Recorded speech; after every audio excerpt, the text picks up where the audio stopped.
¿Qué tal, amigos del Sol de Puebla? Bienvenidos a una edición más de estas entrevistas especiales. El día de hoy tenemos el gusto de presentar al presidente del Tribunal Superior de Justicia, Héctor Sánchez. Presidente, bienvenido al Sol de Puebla. Gracias, Víctor. Un gusto estar aquí nuevamente contigo y saludo con respeto a tu auditorio.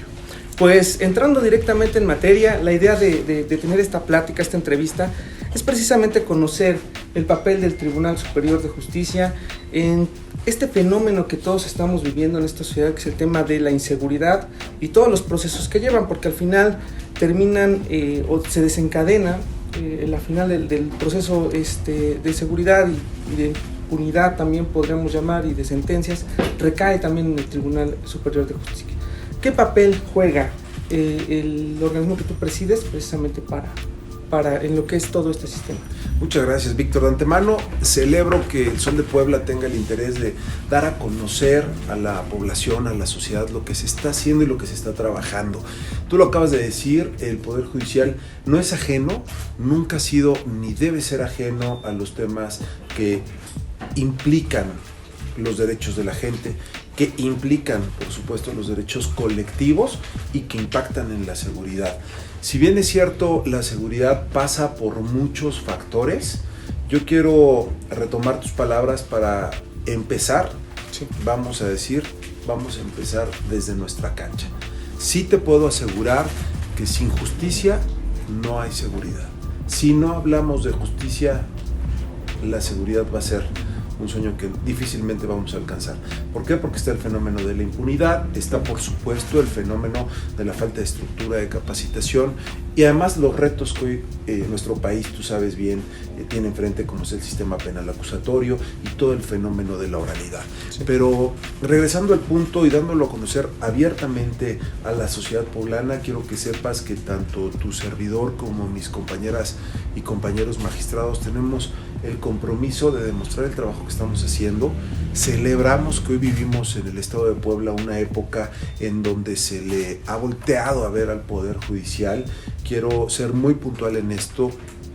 Cuando tu servidor llega a ser presidente del Poder Judicial del Estado, que esto fue el año pasado, en el 2018, me encuentro con un Poder Judicial abandonado, me encuentro con un Poder Judicial que tiene el último lugar a nivel nacional en materia presupuestal, pero no solo es eso, sino también me encuentro que llevaba así muchos años y que no se había levantado la voz porque siempre se asumía hacer más con menos. Y en materia de justicia eso no puede ser así, eso no es dable. Nosotros tenemos que hacer más y hacer que la sociedad tenga la certeza de que el aparato judicial es transparente y dinámico.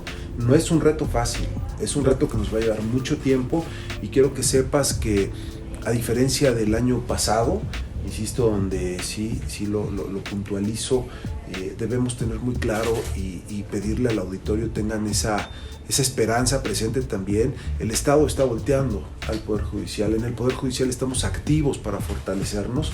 Tan es así que en el ejercicio presupuestal actual obtuvimos un 41% adicional. Es un aumento presupuestal que no se había dado en años. Te estoy hablando de por lo menos 20 años y que hoy se reflejan en tener más jueces y juezas, en tener mejores equipos. Pero estamos hablando de una deuda histórica. Si me permites un dato, sí. La última vez que se compraron equipos de cómputo para el Poder Judicial fueron 343 en el 2007. Te quiero decir con eso que ponernos al día en transparencia, en la obligación de remitir, por ejemplo, las actuaciones. Ya no hablemos a los juzgados federales, hablemos en nuestros propios juzgados a la segunda instancia. Es imposible con equipos obsoletos. Claro. ¿Por qué? Porque no hubo interés muchos años. Hoy estamos ante una realidad distinta, estamos a punto de entregar ya casi 500 equipos más de los que entregamos el año pasado.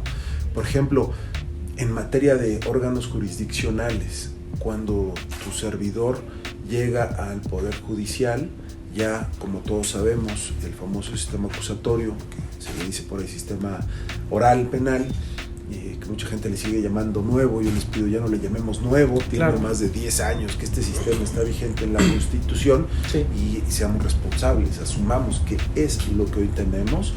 En el estado de Puebla, en nuestra capital y zona conurbada, que es la región centro, solo teníamos 3 jueces de oralidad para una población oscilante de 2 millones de habitantes. Entonces, cuando me enfrento a esa realidad, empiezo a revisar con mi oficina, vamos a ver la estadística, y hubo un momento que un solo juez llevó más de 24 audiencias en un solo día. Perdón, no hay capacidad humana, así sea el mejor abogado o abogada, que después de 5, 7 audiencias en un solo día no necesite recuperarse por la concentración, la atención, incluso la sensibilidad que muchas veces el juzgador debe de tener, porque no solo aplicamos la ley, tenemos que trabajar con esa conciencia, ¿no? Con esa conciencia social. Entonces, entramos en el inicio del 2018 con 3 jueces en la capital. Quiero decirte que este fenómeno fue prioritario para nosotros, el sistema penal que está vinculado a la seguridad. Sí. En su momento hicimos constantes mesas de diálogo con las autoridades que participan en el sistema, como es la Fiscalía, entonces Procuraduría, y el primer respondiente, que es normalmente la policía.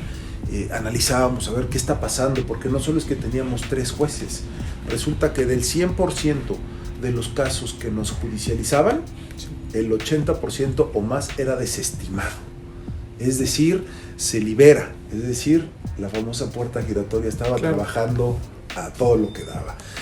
Eso no podíamos permitirlo, incluso con la poca capacidad que teníamos, y no era actuar fuera de la ley, era sentarnos a revisar qué está pasando.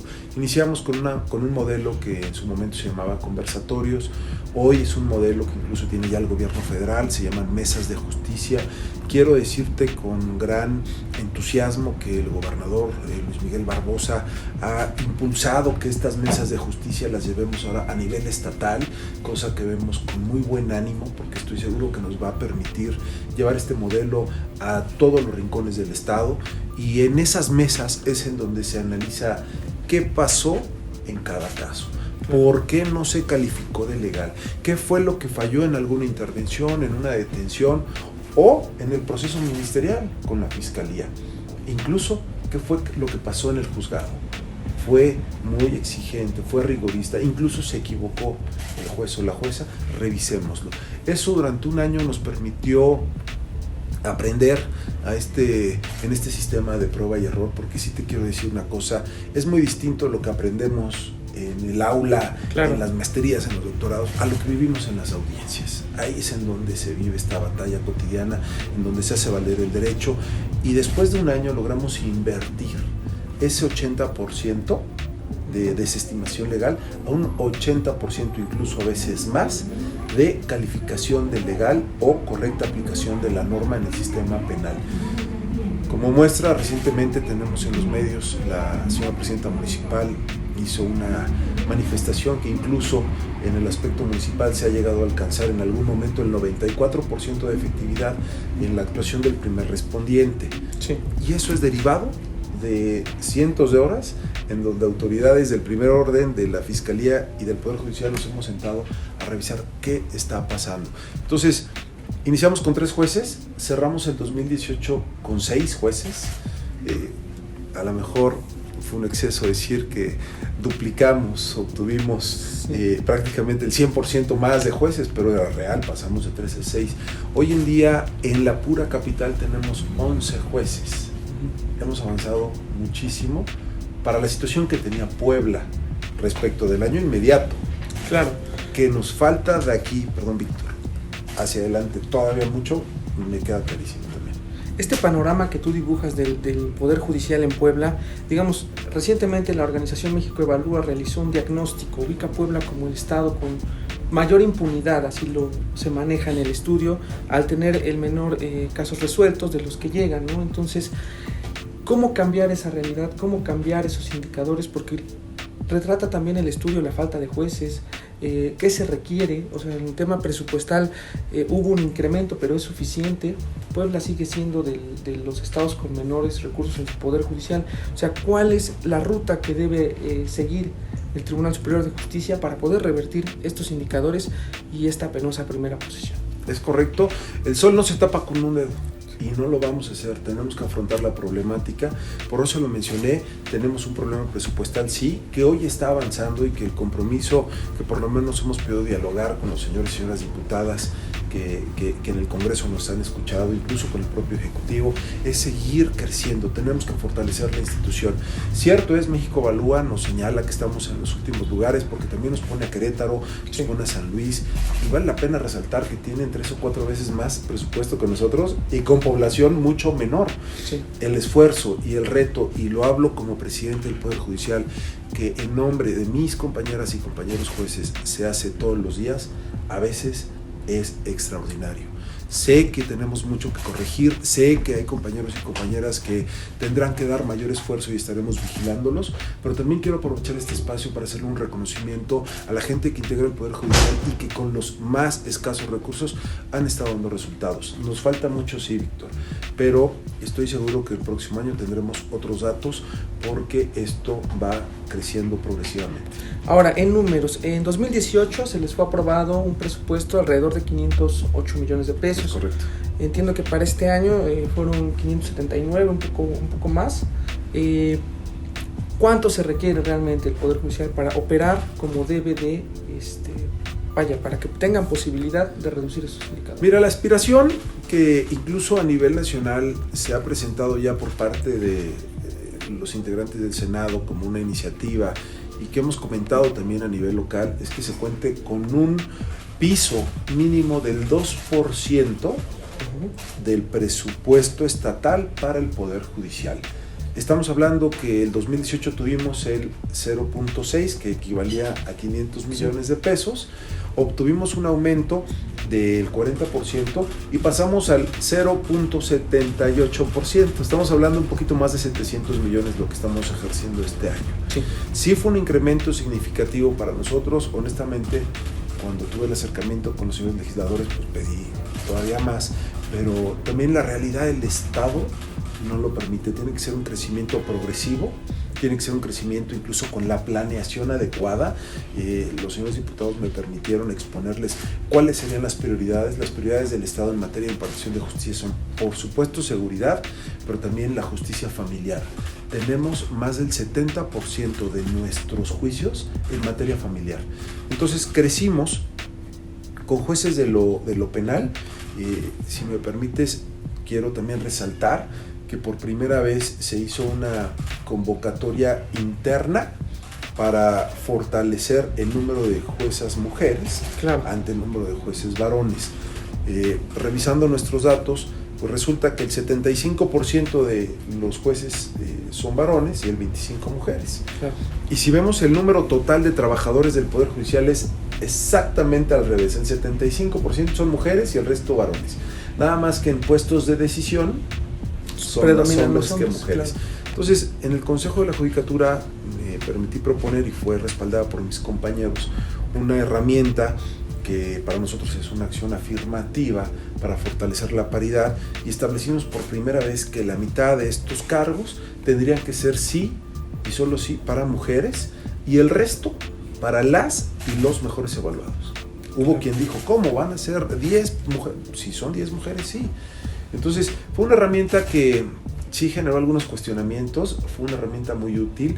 Cuando revisamos la calificación del examen, salieron afortunadamente incluso a la par hombres y mujeres. Se logró satisfacer los 5 lugares para mujeres, y fueron en realidad 5 de hombres, y hay una mujer más porque tenemos una plaza que ya había concursado meses antes, pero que no había el presupuesto para, y estaba esperando la oportunidad. Entonces crecimos 11 jueces con un concurso paritario, que dentro de lo pues tal vez novedoso que estamos viviendo en el Poder Judicial, quiero decirte que el Poder Judicial de la Federación replicó un esquema muy similar recientemente, sacando una convocatoria exclusivamente para mujeres con una acción afirmativa para fortalecer la paridad.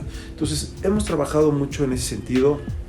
En materia de jueces familiares, nombramos 23 jueces, y si me lo permites, Víctor, yo sí quisiera señalarte que son concursos internos por una razón.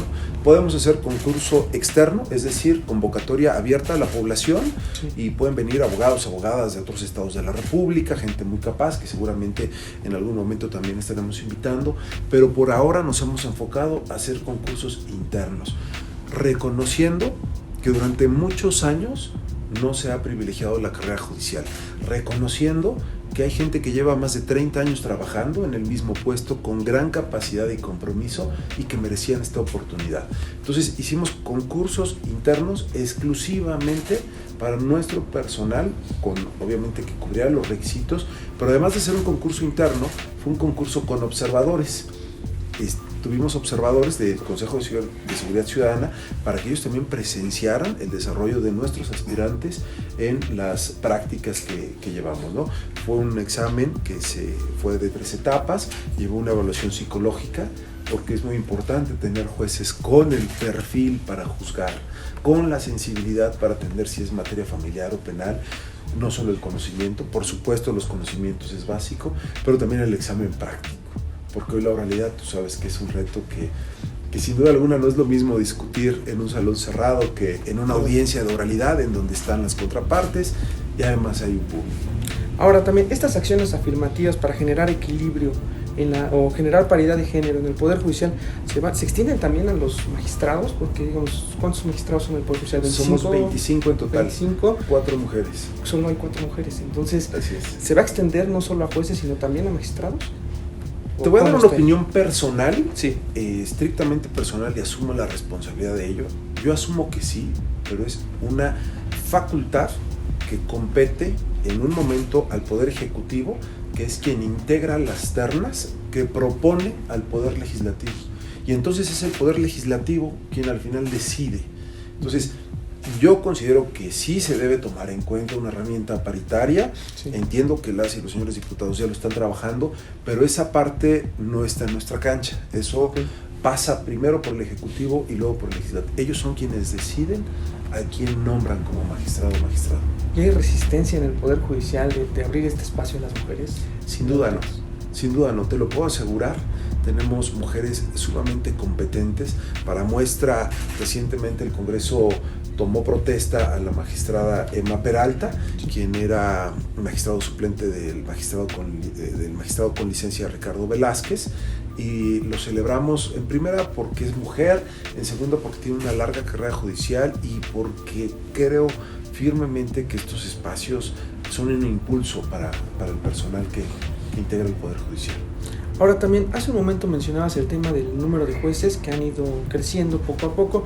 En la actualidad, el Tribunal Superior de Justicia, ¿cuántos jueces tiene en el Estado y cuántos se requieren precisamente para generar un mejor funcionamiento? Claro.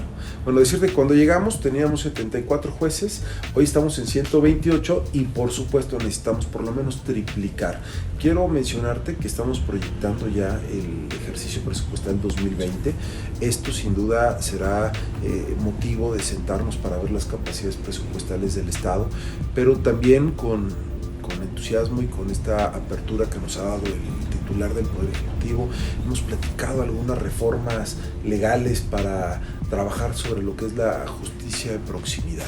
Tenemos que hacer que las poblaciones más alejadas de nuestros juzgados tengan juzgados del Poder Judicial cerca de su domicilio. Y para ello estamos trabajando junto con el Ejecutivo en alguna reforma que seguramente anunciará en su momento para que el Poder Judicial tenga esa presencia en el interior del Estado y por supuesto vamos a crecer en el número de jueces, por lo menos estemos duplicando el número que hoy tenemos. Ok, eso a nivel interno estamos platicando también de los resultados y los indicadores, pero precisamente para platicarle a la sociedad, que la sociedad es la que resiente estos temas de inseguridad, uno de los delitos que más crecimiento ha tenido y lo ha registrado así el Sistema Nacional de Seguridad Pública es el de los feminicidios. O sea, ha ido incremento, pero realmente en la etapa final de sentencia, no sé si pudieras platicarnos cómo está ese tema, cuántas sentencias por feminicidios se han ejecutado en los últimos años, que ha sido un fenómeno que por lo menos a toda la sociedad sí les preocupa. Sí, claro. Mira, si bien el Sistema Nacional de Seguridad Pública nos habla del feminicidio, déjame decirte que el delito más frecuente y el que tenemos en nuestros índices es el robo. El delito con mayor presencia es el robo en sus diferentes modalidades. Y justamente México Evalúa nos hablaba de que, no se logran muchas sentencias. ¿Por qué? Porque el robo admite la reparación del daño. El robo en algunos casos admite un acuerdo reparatorio. Sin embargo, figuras como el homicidio, como el feminicidio, incluso delitos de índole familiar, en donde no se acepta la conciliación, vamos nosotros ya en el sistema penal acusatorio dictando sentencias. ¿Por qué son las menos? Porque es una etapa en desarrollo. Primero se llega a un juez de control, después hay un modelo que se llama imputación y al último la etapa final de juicio. En materia de feminicidios hemos dictado ya, por lo menos este año entiendo, son 4 sentencias las que tenemos. Tendría yo que revisar con la estadística para confirmarte el año pasado, pero estamos trabajando ya en audiencias de juicio. En audiencias de juicio es en donde ya se logra una decisión. Incluso tenemos también algunas por desaparición de persona, ¿no? Trata de persona también hemos dictado. Hemos estado trabajando mucho con la violencia en contra de las mujeres. Ahora hay que ser claro, digamos, no todo recae en el Poder Judicial. Digo, es una cadena que inicia desde la Secretaría de Seguridad Pública, pasa por la Fiscalía General del Estado y al final termina también en el Poder Judicial. ¿Cuáles son los huecos en esta cadena que tú detectas? Porque para poder, en el caso que platicábamos de los feminicidios, para poder dictarle una sentencia, entiendo que tiene que haber elementos, pero pues todos meten mano, ¿no? O sea, al final de cuentas en el caso, desde la escena del crimen, pasa la policía, la fiscalía y después el tribunal. ¿Cuál sería la propuesta? Hay un fenómeno muy delicado y que sí es importante que la ciudad conozca. Cuando se da la muerte de una mujer, muchas veces, bueno, no muchas veces, se debe activar el protocolo de feminicidio. Pero una cosa es activar el protocolo de feminicidio para el desarrollo de la investigación que corre a cargo de la Fiscalía y en algunas partes del primer respondiente, es decir, la policía. Sí. Y otra es que en el desarrollo de ese protocolo se determine que la mujer murió por un accidente de manera involuntaria o incluso fue víctima de un accidente colectivo, ¿no? De un asalto en donde, bueno, decidieron, pero no por su calidad específica de mujer. Y ahí es en donde nos enfrentamos a los datos que vemos, por supuesto, en los medios de comunicación, que, insisto, no es que estén erróneos, sino es una obligación activar el protocolo de feminicidio. Es otro el dato que tiene la Fiscalía y es muy distinto al que nos llega a nosotros, porque a nosotros nos llega ya que la Fiscalía determinó que sí se trata de un feminicidio y que cumple con los requisitos que exige la ley, es decir, que por su condición de mujer, esta persona perdió la vida. Perdón, ya te cierro. Cuando llega con nosotros la Fiscalía haciendo este señalamiento, todavía nosotros tenemos que escuchar a la defensa y ver qué pruebas tienen, donde tal vez desestima lo que la Fiscalía afirme. Entonces todavía el número se puede reducir porque nuestra obligación es ser un juez imparcial, sí privilegiar los derechos, sí ser cuidadosos y no fomentar la impunidad, pero si no se trata de un feminicidio o de una persona responsable, tampoco podemos permitir que personas inocentes estén privadas de su libertad. Ahora, pero sí hay falta de capacitación en este tema, por ejemplo, o por el tema de justicia, en el sistema de justicia penal acusatorio, en todas las cadenas, en todas las corporaciones, falta capacitación. La capacitación es algo que nos va a faltar siempre. Siempre, te lo digo porque en el estado de Puebla llevamos ya por lo menos 4 años cuando se implementó el sistema penal. Empezamos tarde, y empezamos por regiones, incluso la última fue la capital. La capacitación que tuvimos al principio fue una capacitación que dio la Federación cuando en el país era ahí sí nuevo el sistema penal. Entonces se nos capacitó con la ley en la mano, con la teoría del deber ser legal, claro, pero no con la experiencia cotidiana, repito, de prueba y error que vivimos todos los días. Esa experiencia que hoy sí tenemos, la estamos replicando en los conversatorios, la estamos replicando a través de nuestra escuela judicial, Fiscalía está haciendo lo propio, pero sí te debo afirmar que la capacitación debe ser permanente. Ahorita Puebla tuvo un fenómeno. Nosotros fuimos los primeros en aumentar nuestra capacidad operativa, es decir, en tener más jueces. Después, la Fiscalía. Ahora esperamos que la Defensoría haga lo propio, porque se nos presentó un fenómeno operativo en el sentido de, bueno, tenemos ya una batería de jueces disponibles para llevar audiencia, pero no suficientes ministerios públicos y no suficientes defensores. Y para la audiencia se necesita de los 3, se empezaron a diferir. Ya Fiscalía tiene un número importante de ministerios públicos, insisto, espero que Defensoría haga lo propio en próximas fechas, pero eso es parte de ir creciendo en el sistema, la capacitación tiene que ser constante. Esa es una de las principales causas que especialistas dicen que por el que ha fallado quizá el sistema de justicia penal acusatorio, la falta de ministerios públicos. ¿Fue un error haberlos quitado de las zonas donde estaban? Fue un error garrafal, lo tengo que decir como es, te lo digo como poblano, te lo digo como abogado.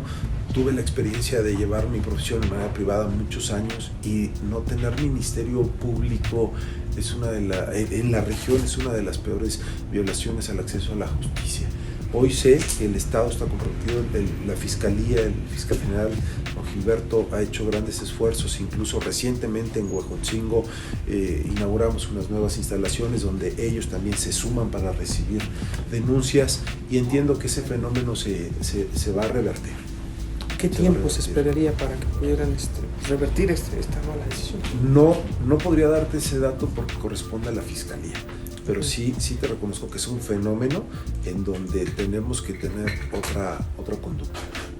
Ahora bien, y digo, para cerrar, tu periodo concluye el próximo año, ¿entiendes? Diciembre de 2020. Diciembre de 2020. ¿Vas a buscar reelección? ¿Cómo está el escenario? ¿Hubo cambio de gobierno? Sabemos que venías de otra administración, de otro grupo político. ¿Cuál es tu futuro? Primero decirte con gran convicción que tanto el titular del Poder Ejecutivo como los integrantes del Poder Legislativo han sido y se han mostrado sumamente respetuosos de la autonomía del Poder Judicial. El gobernador lo expresó, pero hoy te puedo decir que ya hemos tenido varios acuerdos y no solo lo ha ratificado con su palabra, sino con hechos.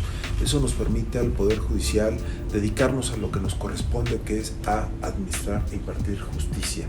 En cuanto a mi periodo, pues yo estoy convencido de que tengo que dar lo mejor de mí en este momento donde mis compañeros me han apoyado. Llegar a diciembre de 2020, bueno, pues primero esperemos llegar con vida a mañana, sí. Y el plan de trabajo está hecho para diciembre del 2020. Pensar en una reelección no es momento. Tendríamos que hacer una evaluación de cómo venimos trabajando.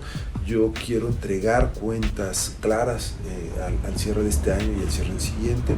Y entonces analizaremos. Pero hoy ni siquiera atraviesa por mi mente esa posibilidad. De momento ves buena relación con los otros dos poderes como para dejar la posibilidad abierta. Veo que es un gran momento para Puebla en la relación entre los tres poderes, debo decirlo así, es un gran momento y el Poder Judicial no va a perder la oportunidad para demostrar que tiene la capacidad y el compromiso de hacer que Puebla tenga mejor justicia y por tanto mejor seguridad. Presidente, pues muchas gracias por haber estado aquí en el Sol de Puebla.